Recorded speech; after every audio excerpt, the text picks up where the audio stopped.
Eh bien bonjour, nous voici réunis pour faire une nouvelle recette et cette fois-ci nous allons faire une tarte fraise, mais vous allez voir un petit peu particulière. Donc pour faire cette tarte fraise, je vais faire un sablé à la noix de coco et ensuite je vais faire la crème à la base de mascarpone. Donc pour faire cette recette, je vais avoir besoin de 60 g de beurre, 30 g de sucre glace, 15 g d'œufs, alors vous voyez c'est vraiment pas grand chose, 7 g de fleurs d'oranger, si vous ne voulez pas en utiliser, ça ne posera pas de problème. 80 g de farine, 10 g de noix de coco et 3 g de levure. Donc je vais attaquer dès à présent la recette. Vous allez voir, ça va aller très vite. Voilà, donc je mets mon beurre, mon sucre glace, ma noix de coco ensemble. Voilà, je vais mettre à tourner tout ça de suite. Alors la fleur d'oranger dans cette recette, elle est là pour apporter un exhausteur de goût par rapport à la noix de coco. Alors ça semble un peu bizarre, mais vous allez voir, c'est très bon. Je mets ma farine et ma levure chimique, mon demi-œuf, voilà, et pour finir ma fleur d'oranger. Voilà, tout y est, je débarrasse. Et donc je vais étaler tout ceci entre deux feuilles de papier cuisson. Voilà. J'active.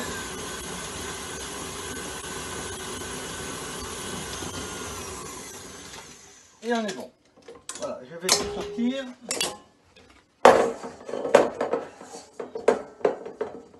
Voilà. Je mets tout entre mes deux feuilles de papier, comme ceci. Et le tour est joué. J'étale. Et ensuite, je passerai tout ça 5 minutes au congélateur avant de pouvoir détailler. Et donc, je vais détailler des cercles de 10 cm. Et ensuite, je vais les cuire à 160 degrés pendant 8 minutes.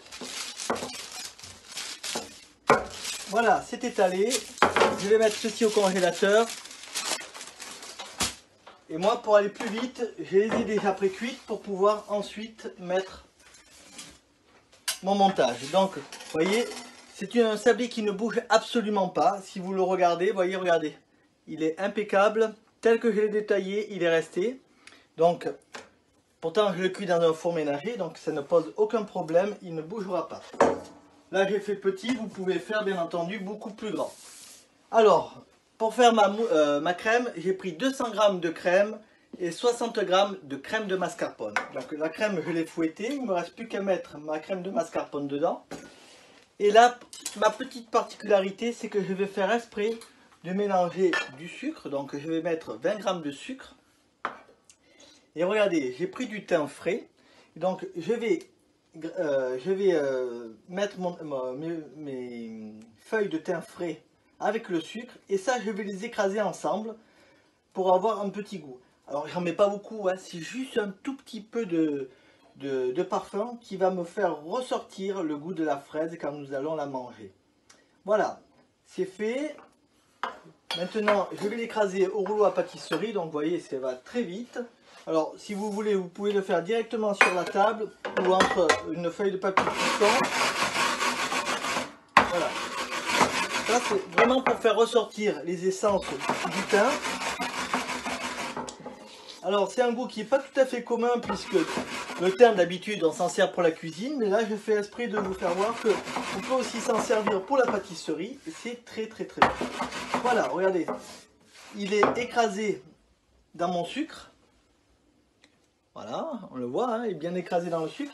Ce sucre là, eh bien je mets tout dans ma crème avec le mascarpone. Il ne me reste plus qu'à fouetter pour avoir un mélange homogène. Voilà. Alors le mascarpone, il est là pour me faire durcir la crème. Ça m'évite d'utiliser de la gélatine.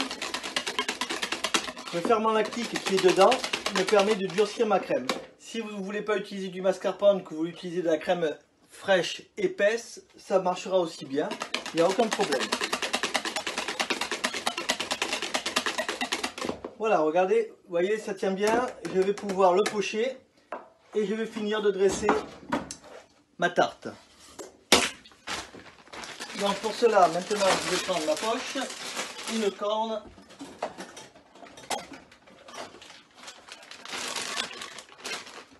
Voilà.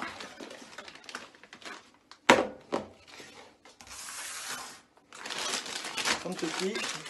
Je vais faire une belle rosace sur ma tarte.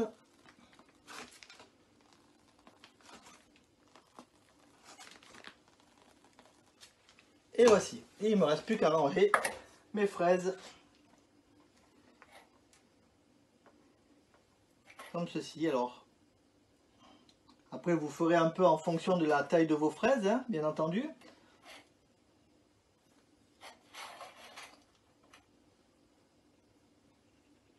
Voilà.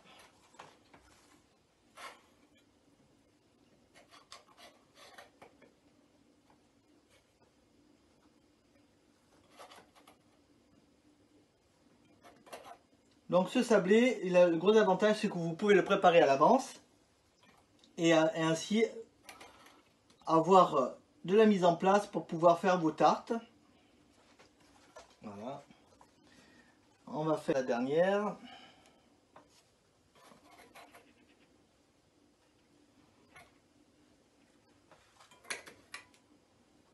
Voilà.